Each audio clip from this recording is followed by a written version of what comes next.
Bonjour, alors aujourd'hui on revient un petit peu sur Macross et je vous propose de découvrir un Batroid, un super Batroid Valkyrie, le VFA, en tout cas c'est marqué sur la boîte comme ça, mais a priori, théoriquement, vous devriez pouvoir faire d'autres modèles que le VFA, enfin je ne me rappelle plus, ça se trouve il y a peut-être que la tête du VFA, et il s'agit donc d'un kit de la version robot de la Valkyrie de Macross, présenté par Hasegawa, un très très beau modèle que j'ai retrouvé en sale état, parce que tout simplement ça fait partie des kits qui ont subi un gros dégât des eaux là où je les avais stockés.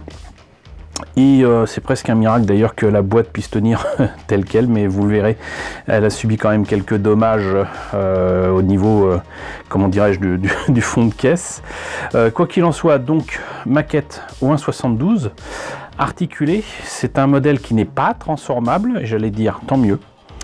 Et donc ce super Batroid Valkyrie est supposé être la version du film, puisque là vous le voyez, donc en plus c'est avec les marquages bleus de Maximilien, Maximilien Genius, qu'on appelle aussi Max Sterling dans la version Robotech. Mais là dans le film, donc la Skull Squadron est composée d'un VF1S piloté par Roy Fokker, les autres sont avec des VF1A. Et contrairement au VF1S qui est en Strike Valkyrie, tous les autres sont en Super Valkyrie, c'est-à-dire que vous avez les boosters et les armes supplémentaires ici, mais pas le double canon de la Strike Valkyrie. Donc c'est la grosse différence qu'il y a avec le Batroid que je vous ai déjà présenté il y a déjà un petit bout de temps. Et ça fait partie aussi des maquettes d'Hasegawa où si on a envie d'avoir entre guillemets toutes les versions possibles des Valkyries, il y a intérêt à acheter plusieurs fois le même modèle. C'est un kit qui commence à dater un petit peu. Il date de 2003 de mémoire. Et l'illustration que vous voyez là est de Hidetaka Tenjin. Superbe illustration comme d'habitude. Alors je vous préviens, la boîte est en super sale état. Donc là on a des images du modèle monté et peint. Voilà, je vous avais prévenu pour la boîte. Vous voyez. Là, quelques images du film avec justement le VF1A de Max en Batroid qui est en train de d'éliminer un Zantradien à bout portant. C'est pas une scène géniale ni rigolote. Et je ne vois pas le prix ici. En fait, il faut chercher là.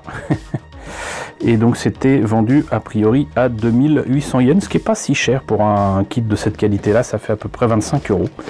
Donc, on a fait le tour de la boîte en mauvais état.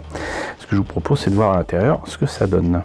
Alors, fort heureusement, c'est la boîte qui a pris toute l'eau et la planche de décalco et la notice n'a rien pris, et tant mieux.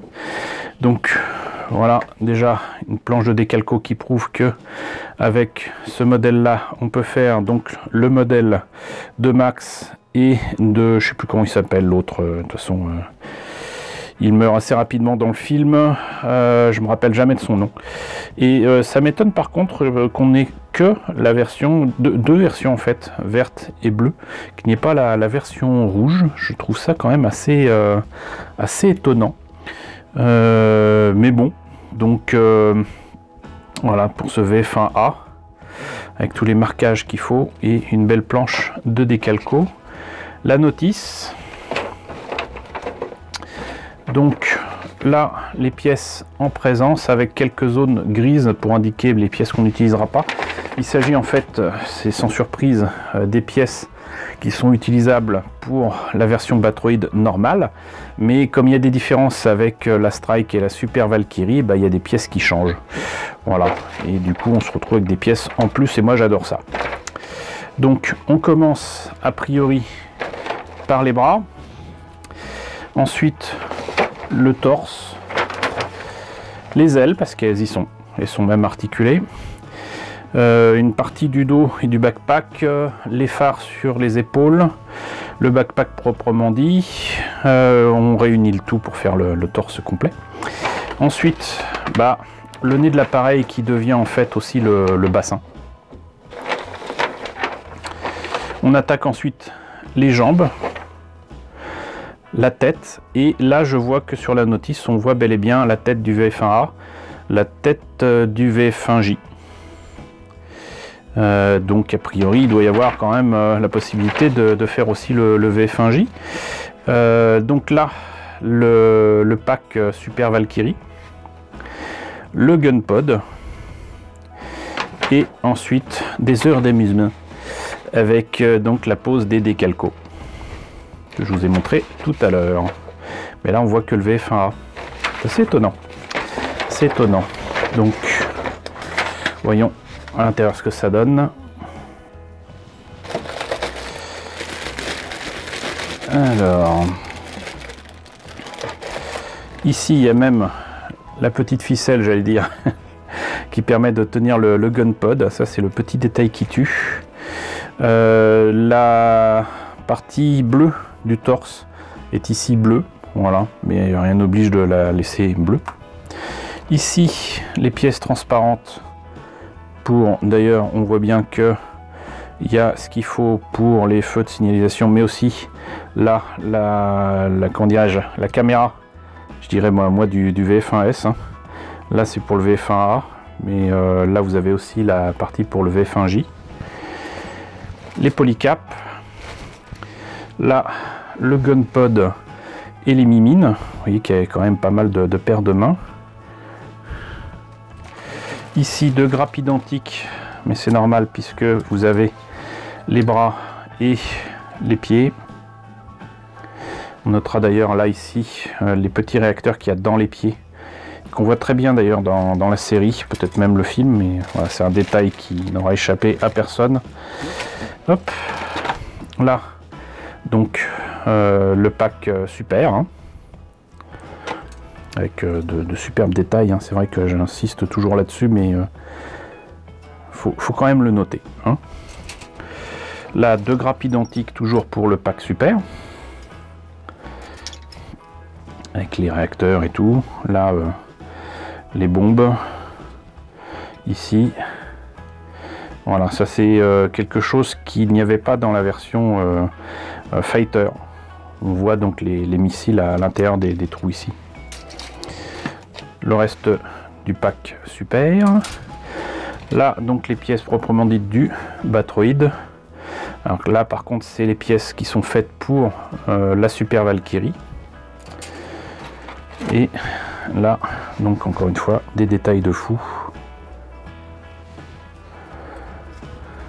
Ça je vous avais déjà montré ça avec donc le Batroid normal. Et là on a donc bel et bien la possibilité de faire le VF1A ou le VF1J. Voilà. Et la dernière pièce, la dernière grappe, avec des ailes très petites quand même, hein. C'est-à-dire que les proportions sont correctes, mais s'il y avait une transformation, ça ne donnerait absolument pas le fighter qu'on connaît. Le nez de l'appareil certoptile et les ailes aussi.